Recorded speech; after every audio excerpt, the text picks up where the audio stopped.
Obrigado. Você pode se sentar. Você pode se sentar. Obrigado. Aleluia. Bom dia. Estou me juntando a você nesta mesma atmosfera.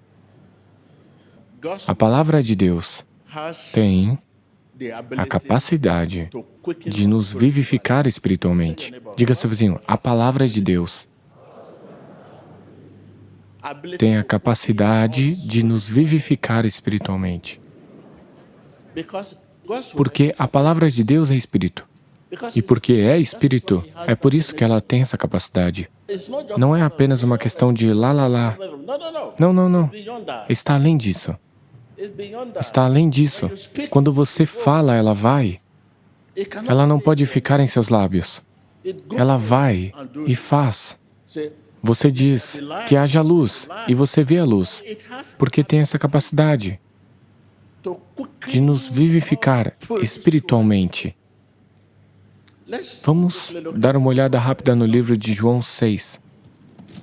O livro de João 6, vamos olhar rapidamente para o versículo 63. O Espírito dá a vida, e a carne não produz nada. O Espírito dá a vida, e a carne não produz o quê? Não produz nada. A palavra que eu falei para vocês está cheia do Espírito. Isso significa que a palavra de Deus tem a capacidade de nos vivificar espiritualmente. A palavra de Deus é um Espírito. É um Espírito que tem a capacidade de desenvolver uma força espiritual dentro dos nossos corações, chamada fé. O Espírito dá a vida, a carne não produz nada. O Espírito sendo a carne não produz nada. E as palavras que eu falei para vocês, elas estão cheias de Espírito e vida. Isso significa que a palavra de Deus não são apenas palavras. Existe a linguagem da Bíblia e a linguagem secular. A palavra de Deus é um Espírito que tem a capacidade de desenvolver uma força espiritual dentro do nosso coração, chamada fé. O que chamamos de fé é algo que se desenvolve dentro de nossos corações. Anote isso, não é apenas fé na fé, fé nisso, fé naquilo. Falamos de fé na palavra de Deus. Fé na obra consumada de nosso Senhor Jesus Cristo. O que chamamos de fé em Cristo é a fé consumada nas obras de Senhor Jesus Cristo. É algo que se desenvolve dentro do nosso coração. O que nós chamamos de fé, porque fé não é fé na fé. Fé nisso, fé naquilo, fé em você mesmo. A palavra que usamos lá fora, usamos a palavra fé, apenas por usar. Mas não é isso. E dizer, não, não, eu farei o trabalho pela fé. Não, não é esse o tipo de fé que estamos falando aqui. Pela fé, eu vou fazer, vai acontecer. Não, não é esse tipo de fé que estamos falando. O que chamamos de fé bíblica é algo que se desenvolve dentro do nosso coração. Uma força espiritual que se desenvolve dentro do nosso coração. E como isso se desenvolve? Se você prestar atenção à palavra de Deus, isto é, se você prestar atenção em Deus, isto é, se você prestar atenção em Deus, você descobrirá que a fé vem espontaneamente, naturalmente. Se você prestar atenção, quando disser atenção, não esse tipo de atenção. Quando disser atenção, não esse tipo de atenção. A atenção da qual estou falando é de todo o seu coração. Se você prestar atenção à palavra de Deus, e como prestamos atenção? Olhando para Deus, olhando a Deus, meditando na palavra, olhando para Deus, olhando a Deus, pela meditação na palavra. E como meditar na palavra? Se eu disser, quanto mais você pensa, estou falando sobre a meditação. Quanto mais pensa, mais está pensando. Quero dizer, quando mais pensa, não é mais sobre sua situação em Deus. Quanto mais pensa sobre o que você lê, o que você vê ao redor, o que você ouve, mais você se familiariza com a voz dele. Anote isso. Quero dizer, quanto mais você pensa, quero dizer, na meditação. Quanto mais você pensa, quero dizer, na meditação, antes de poder começar a meditar, você deve pensar, pensar, pensar, pensar, pensar. Isso é meditar. Pense, pense, pense, pense. E não, pense. Situação, mais, pensar. Não é mais sua situação. Quanto mais pensar, não é mais sua situação. É em Deus. Fé. Vem espontaneamente. Isso é, naturalmente. É por isso que você não pode ter fé quando você lê sua Bíblia da forma que lê literatura. Então você lê sua Bíblia do jeito que você lê química ou física, você não pode ter fé. Porque fé vem espontaneamente. É por isso que você não pode ter fé quando você guarda o que lê na memória. Você memoriza sua Bíblia? É bom você memorizar. Isso é valioso, mas deve ser parte de você. Uma parte integral de você. É bom memorizar. Quando você memoriza a Bíblia, é como armazenar água na boca. Quando você quer beber e armazena água na boca, sem engolir,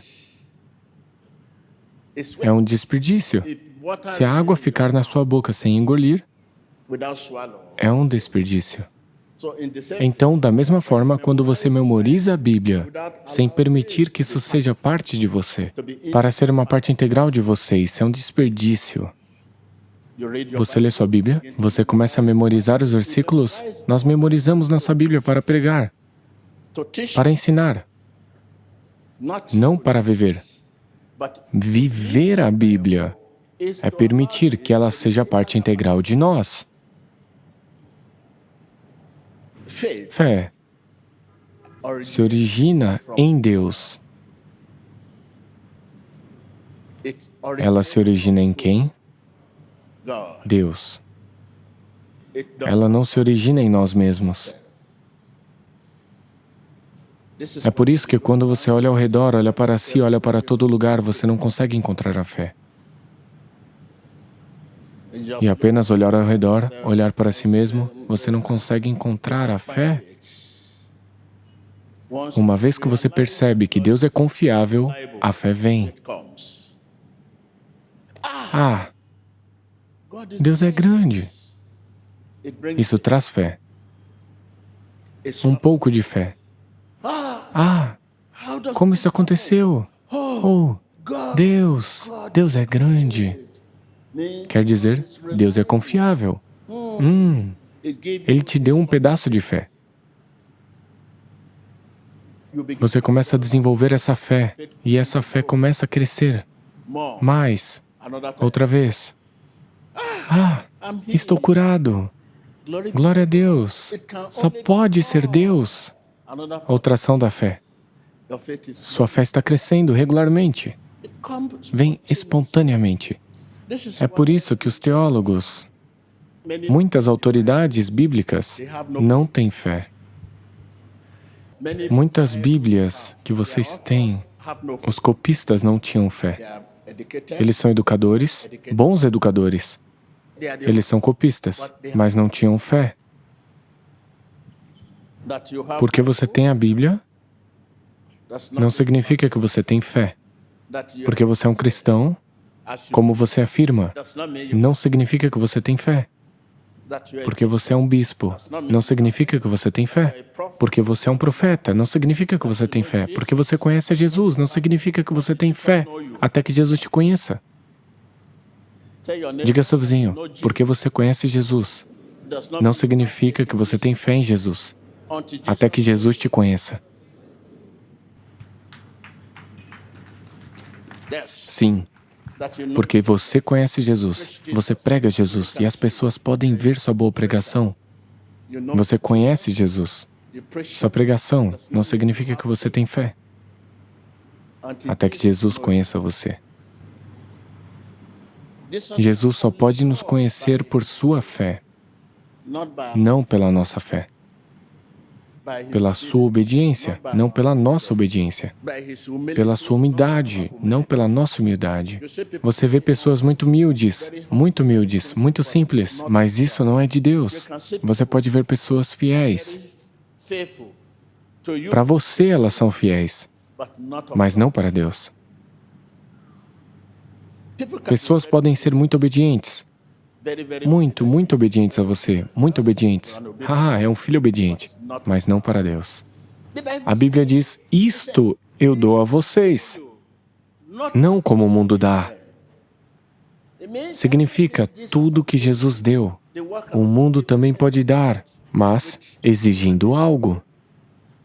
Mas se você não olhar com cuidado, você pode não saber a diferença.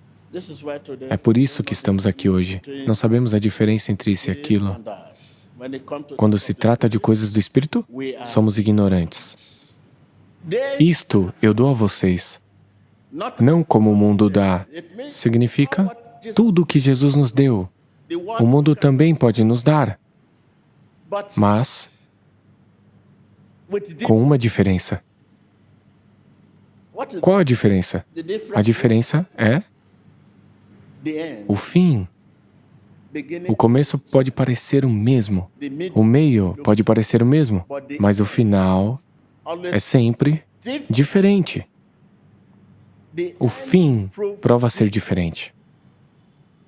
O começo parece igual. Você pode ser ignorante e não notar a diferença. O meio, da mesma forma, você pode ser ignorante e não saber a diferença, porque estamos aqui desesperados. E por causa do nosso desespero, não sabemos a diferença. Ou desesperados por isso, ou desesperados por aquilo, ou desesperados para chegar lá. E não nos importamos como isso aconteceu, desde que Ele lhe dê a mesma coisa.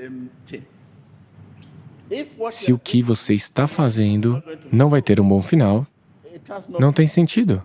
É melhor não fazer, e isso é tudo. Nós vemos o fim de muitos. O começo floresce. O meio também floresce.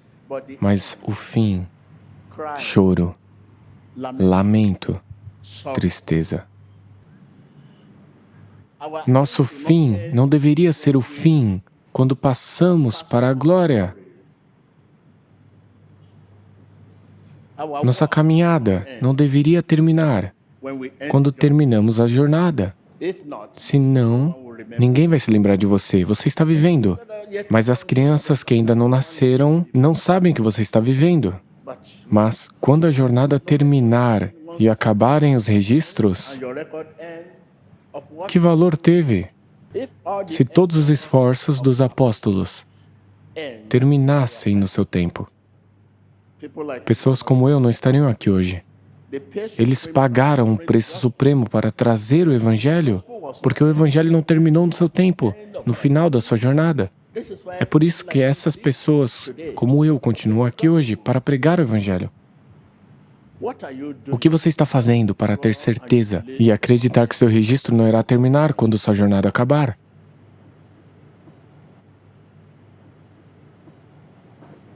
O que você está fazendo? Pergunte ao seu vizinho o que você está fazendo. Quer dizer, não vai terminar quando sua jornada acabar. O que você está fazendo? Pergunte ao seu vizinho, o que você está fazendo? Para que as crianças que ainda não nasceram vejam. Pergunte ao seu vizinho de novo.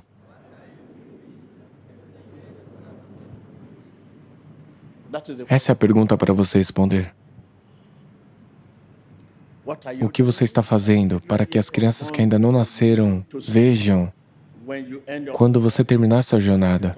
Assim como os apóstolos, cujas crianças ainda não nascidas em seu tempo, hoje estamos vendo e desfrutando do preço que pagaram. A fé deles nos levou a isso. A fé vem espontaneamente. Não é o trabalho da leitura. Não é a obra da justiça. Não é o trabalho suado ou o que quer que você tenha feito que traz a fé. Ela vem espontaneamente, naturalmente. É por isso que você não pode receber essa fé quando você lê sua Bíblia da maneira que você lê sua literatura. É por isso que é difícil para alguém adquirir fé depois de terminar a escola de teologia. É muito difícil. Você adquire o conhecimento, mas essa fé é mais difícil de adquirir. Quando você lê sua Bíblia da mesma maneira que você lê sua literatura, você não pode esperar a fé da qual estamos falando. Porque, como eu disse, o que chamamos de fé é algo que tem a capacidade de desenvolver uma força espiritual dentro dos nossos corações. Está além do que estamos lendo. Devemos ler com devoção. Deve estar lendo com o quê? Com devoção. Diga ao seu vizinho, está além da leitura comum. Deve estar lendo com devoção. Tempo de qualidade é o que importa quando digo leia com devoção. Leia com tempo de qualidade. Aproveite o tempo, não desperdice o tempo. Você sabe que lemos nossa Bíblia no tempo que sobra, quando não temos mais nada para fazer. Um tempo que não valorizamos, quando estamos cansados. Mas a Bíblia deve ser lida no tempo de qualidade, no melhor tempo, no tempo valioso. Não no tempo que estamos cansados, quando você não tem mais nada para fazer, quando está prestes a dormir. Não! Então, seu espírito deve estar no seu melhor. Quando o seu espírito não está no seu melhor e você está lendo sua Bíblia, você está desperdiçando seu tempo. Seu espírito deve estar no seu melhor. Porque quando o seu espírito não está no seu melhor, você não pode meditar. Você só consegue pensar. Nós pensamos quando o nosso espírito não está no nosso melhor. Mas nós meditamos quando o nosso espírito está no nosso melhor. Você entende quando o espírito está no seu melhor? Quando não há um fardo. Você sabe quando há um fardo? Em você. Você fica preocupado? Há muitos fardos. Peso no nosso espírito. Se seu espírito não estiver no seu melhor, não há como atrair o Espírito de Deus. Se seu espírito não estiver no seu melhor, não há como atrair o Espírito de Deus. Ele não pode atrair o Espírito de Deus. Seu espírito deve estar no seu melhor para atrair o Espírito de Deus. Isso é, quando o seu espírito está livre. É isso que quero dizer. O espírito está no seu melhor. Significa estar livre, ter um espírito livre. Quando você não pensa em nada, você está relaxado. Basta olhar você mesmo, você está sorrindo. E não chorando. Você muitas vezes olha para você e está chorando. Você pode não necessariamente chorar, mas você se sente tão nojento. Você odeia a si mesmo. Espírito livre. Diga ao seu próximo, espírito livre. Eu não ouvi você. Eu não ouvi você. Eu não ouvi você. Eu não ouvi você. Você pode me dizer com que frequência você tem um espírito livre? Você realmente não deve ter tido um espírito livre antes. Por quê? Porque é difícil. Eu tenho tanta coisa para pensar. Tantas. Muitas. Você só pode ter um espírito livre quando você começa a pensar assim. Se hoje for meu último dia na Terra, o que faltou? Comece a pensar a partir disso. Comece a pensar a partir do quê? Para ter um espírito livre, você deve começar seu pensamento dessa forma. Se hoje for meu último dia na Terra, do que eles se lembrariam? Uma vez que você começa a pensar assim, você se encontrará pensando mais, e mais, e mais. E agora a meditação chega. Ao pensar junto, você nunca pensará em sua situação. Isso nunca atrairá a sua situação. Então, quando você chegar nesse entendimento de que hoje pode ser seu último dia na Terra, o que faltou? Você também entenderá o que um espírito livre significa. Você precisa de um espírito livre para ter fé. Quando seu espírito está no seu melhor, sim, você começa a perceber a fé de Deus. Que é, quando o seu espírito está no seu melhor, isso significa um espírito livre, então você pode atrair o Espírito de Deus. Ele se une ao nosso espírito para nos declarar filhos de Deus. Ele se une ao nosso espírito para nos curar. Ele se une ao nosso espírito para nos libertar. Ah, eu estou doente. Em nome de Jesus, seja curado, você está curado. Isso significa que o Espírito de Deus está se unindo ao seu espírito para te curar. Para o Espírito de Deus se juntar ao nosso espírito, seu espírito deve estar livre. E quando está livre, então ele atrai o Espírito de Deus. Mas quando ele não está livre, ele dá sinais, problemas. Então ele atrai espíritos malignos. Diga ao seu vizinho, você deve ter um espírito livre. É sua responsabilidade fazer isso. Não esperar alguém fazer isso por você. É seu papel fazer isso, antes que o Espírito de Deus venha. Ele não vai vir para te dar um espírito livre. É sua tarefa permitir isso. Ele não tem que pôr as coisas atrás de você. Deixe seu passado no passado e siga adiante. Eu sei que não tem ninguém sem limitação. Ninguém sem limitação. Sem problemas. Não existe ninguém sem limitação. Você pode ter problemas, você pode ter doenças. Outras pessoas também têm, elas têm outros problemas. Ninguém nessa terra, incluindo o T.B. Joshua. Ninguém sem limitações. Quando você sabe que não existe ninguém sem limitação, você permite um espírito livre. Não há ninguém sem limitação. Diga ao seu vizinho, não te ouvi? Não te ouvi? Sim, essa limitação torna nossa jornada mais valiosa, mais interessante. Mais interessante. A limitação torna a nossa vida cristã mais interessante, mais valiosa. Eu sou um cristão. Sem limitação, você não é um cristão. A limitação continuará a atrair você mais perto de Deus. Você jejua mais, ora mais, busca mais a face de Deus. A limitação nos faz prestar atenção em Deus. Diga ao seu vizinho, a minha limitação me faz prestar mais atenção em Deus. Quanto mais eu oro, mais procuro sua face. Sem limitação, não há necessidade de atenção. O que te trouxe aqui hoje? Eu tenho certeza que você está vindo aqui pelo conforto, por prazer, por uma bênção abundante. Sem limitação, sua fé não é realmente fé. Diga ao seu vizinho, sem limitação, minha fé não é uma fé real. Então, a fé trabalha com a limitação. A limitação torna a nossa fé mais valiosa. Qual é sua limitação? Pergunte ao seu vizinho. Pergunte ao seu vizinho. Você pode ser gentil o suficiente para contar ao seu vizinho sua limitação. Você pode ser muito gentil. Você pode ser gentil o suficiente para contar ao seu vizinho sua limitação. Diga ao seu vizinho, você pode ser gentil o suficiente para me dizer sua limitação? Pergunte ao seu vizinho, você pode ser gentil em dizer a sua limitação? Deixe-me dizer, se algum do seu próximo lhe disser a limitação dele, isso não é limitação. Limitação é algo que você nunca discute com alguém.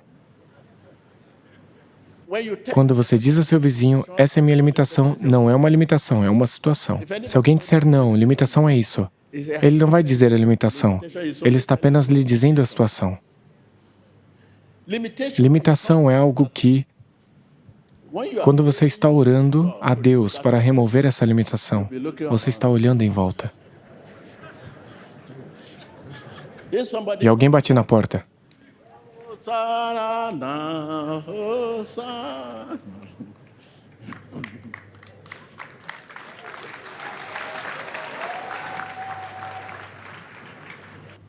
Você pode ser gentil o suficiente para me dizer sua limitação? Mas você vai me dizer sua situação. Limitação é o que realmente impede você de comer com Jesus na mesa, de beijar Jesus. Você pode beijá-lo? De entender sua voz. Você sonha e você não sabe se é um sonho real ou um pesadelo. Não entende sua voz. Não estamos familiarizados com sua voz. Se você fosse familiarizado com a voz de Deus, você saberia quando é Satanás que está falando e quando é Deus que está falando. As vozes estão sempre em seu coração. Você sabe, eu digo, a fé tem a capacidade de desenvolver uma força espiritual dentro do nosso coração. Assim como você está me ouvindo agora, o mundo continuará a desenvolver uma força dentro do seu coração. Dentro do seu coração, você acabou de descobrir que você se encontra sendo transformado. Isso é fé. Tem a capacidade de desenvolver uma força espiritual dentro do nosso coração chamada fé. Existe mais quando a Bíblia diz que a fé vem pelo ouvir e ouvir a palavra de Deus. Não termina dizendo fé vem pelo ouvir. Ouvir as palavras de fé. É preciso prestar atenção. Prestar atenção é olhar para Deus, olhar em Deus, meditar na palavra. Olhar para Deus, olhar em Deus, meditar na palavra. Como podemos olhar para Deus? Quero dizer, quando você está ouvindo os ministros de Deus, com toda a atenção, com todo o seu coração. Você deve orar junto. Assim como você está olhando para mim, você deve orar junto para entender. Não é só olhar para mim para entender. Você tem que começar a orar junto. Deus, me dê um coração que ouve. Deus, me dê um coração que ouve. Senhor Jesus, me dê um coração que ouve. Por que você ouve a palavra? Me dê um coração que ouve. Um coração que ouve. Quando os ministros de Deus se expressam e você está em casa, vendo um canal cristão, basta ligar e dizer, Deus, me dê um coração que ouve, um coração que ouve, um coração que ouve, um coração que ouve, porque o que você ouve deve ir ao seu coração. Porque a palavra de fé que você ouve é uma força espiritual dentro do seu coração. Coração que ouve, coração que ouve. Quando você ora junto, assim, quando você ouve a palavra, você tem um progresso. Ele vem espontaneamente, simplesmente vem. Porque o corpo em si mesmo não pode ouvir a palavra de fé. Há muito sobre o que pensar. Corpo. Nosso espírito está preso, nosso coração está preso. Você precisa de um espírito livre para ouvir a palavra de fé. Me dê um coração que ouve, me dê um coração que ouve, me dê um coração que ouve. Essa deve ser a sua oração agora. Você começa a queimar. Me dê um coração que ouve, me dê um coração que ouve. Então não espere até dizermos vamos orar, não. Sua vida depende disso. Me dê um coração que ouve. Um coração que ouve. Que Deus abençoe sua palavra. Aleluia.